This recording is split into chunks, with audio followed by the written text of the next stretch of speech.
ఒక చక్కని అందమైనటువంటి శిల్పం ఉందనుకోండి. ఆ అందమైనటువంటి శిల్పము అది అందమైన స్టాచ్యూగా అది తయారయ్యిందంటే ఎలా తయారైందో చెప్పండి. ముద్దుగా ఉన్నటువంటి రూపం లేనటువంటి ఒక రాయి ఒక చక్కని శిల్పంగా తయారు కావాలంటే మీరు ఏం చేస్తే అవుతుందో చెప్పండి. ఏం చేస్తే అవుతుంది? సుత్తి కావాలి, ఉలి కావాలి, ఈ ఉలి పట్టుకోవాలి, సుత్తి పట్టుకోవాలి, చిజిల్ కావాలి, హ్యామర్ కావాలి. ఇప్పుడు ఒక నోబుల్ స్టాచ్యూ, అందమైన ఆకర్షణీయమైన అద్భుతమైన ఒక శిల్పం నీకు ప్రత్యక్షం కావాలంటే నువ్వేం చేయాలి? సుత్తితో దాన్ని కొట్టాలి.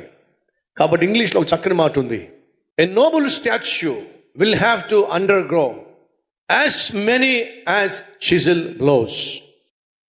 ఏ రాయి అయితే ఎక్కువ దెబ్బలు తింటదో ఆ రాయే అందమైన శిల్పంగా మారుతుంది.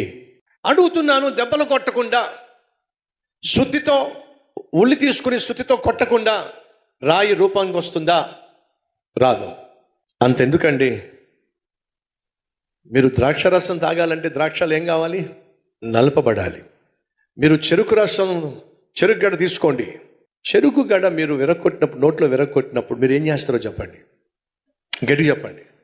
ఎలా నవ్వుతారో చెప్పండి. ఎంతగా నవ్వగలరో అంత. ఎందుకు నవ్వులుతున్నారో చెప్పండి. మీ పంటికి ఏమైనా ప్రాక్టీసా? ఆ చెరుకులో ఉన్నటువంటి రసం నీ లోపలికి వెళ్ళాలంటే అది నలగొట్టబడితేనే అవుతుంది. అర్థమైందా? రుచికరమైన టీ కావాలి అంటే ఆ టీ పొడి ఏం కావాలి చెప్పండి? మరగాలి. కమ్మని బిర్యానీ కావాలంటే కింద మంట, చెప్పండి, మంట పెట్టాలి. సహోదరి సహోదరులు అర్థం చేసుకోండి.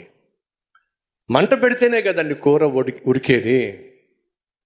పండ్లను పిండితేనే కదండి రసంగా మారేది.